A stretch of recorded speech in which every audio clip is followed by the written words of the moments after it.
a lunatic, just got up and started. It's right on the tape. It's not really watchable because it's so horrible, but just viciously stabbed. She's just sitting there. So they're evil people. We have to be able to handle that. If we don't handle that, we don't have a country. President Trump on that brutal killing in Charlotte, North Carolina, that is igniting outrage. Of course, that was just a short time ago from his remarks at the Religious Liberty event. The silence from the liberal media and Democrats is actually heartbreaking. Don't they care that their soft on crime policies are getting people killed? Now, I want to warn you as I narrate this, it's disturbing. We'll stop at the point right before the murder, but you'll know what's happening. Even the president described this. The shocking surveillance video shows a Ukrainian refugee brutally stabbed to death on a city train last month. There's no way she sees this coming. You see the people on the other side of the train are focused on their phones or looking away. He takes that moment and he kills her. It happened just before 10 p.m. on Friday, August 22nd. 23-year-old Irina Zarutsky got on that train, and minutes later, an alleged homeless ex-convict with more than a dozen arrests stabbed her, killed her. It happened so fast that other passengers really didn't notice until it was too late.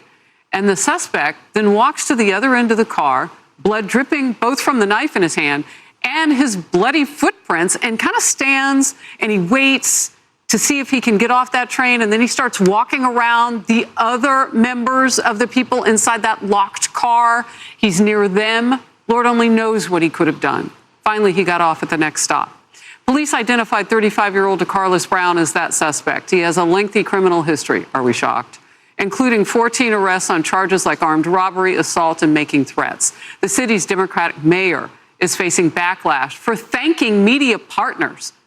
We're supposed to act independently. Well, they're not journalists, whoever those partners are.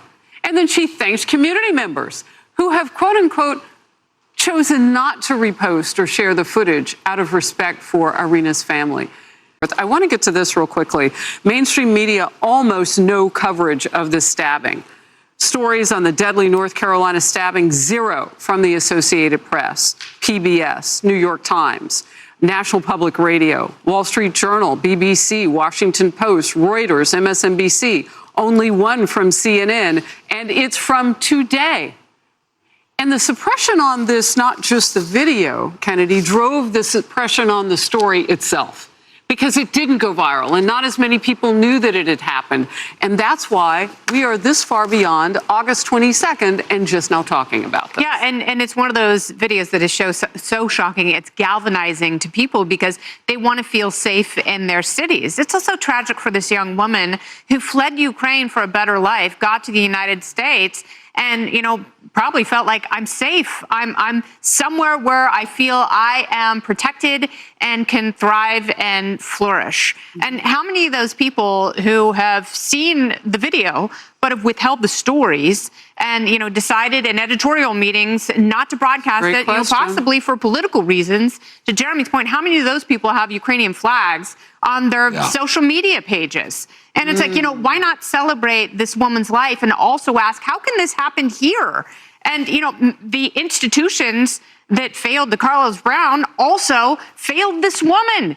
You know, when you have progressives saying, well, we have to end incarceration. Well, this is what happens when you have violent recidivist people who get on the street and their behavior is completely unpredictable. I bet if you talk to some of those social workers and psychiatrists and, you know, some of those DAs who prosecuted him over the years, I bet they all had a very good idea that he would be impulsively violent. And it is a failure of the system, not for him, but for her, that she lost her life. And there was nothing that she could do in the moment because the strike was so violent and deadly. There was no way she could have saved her own life.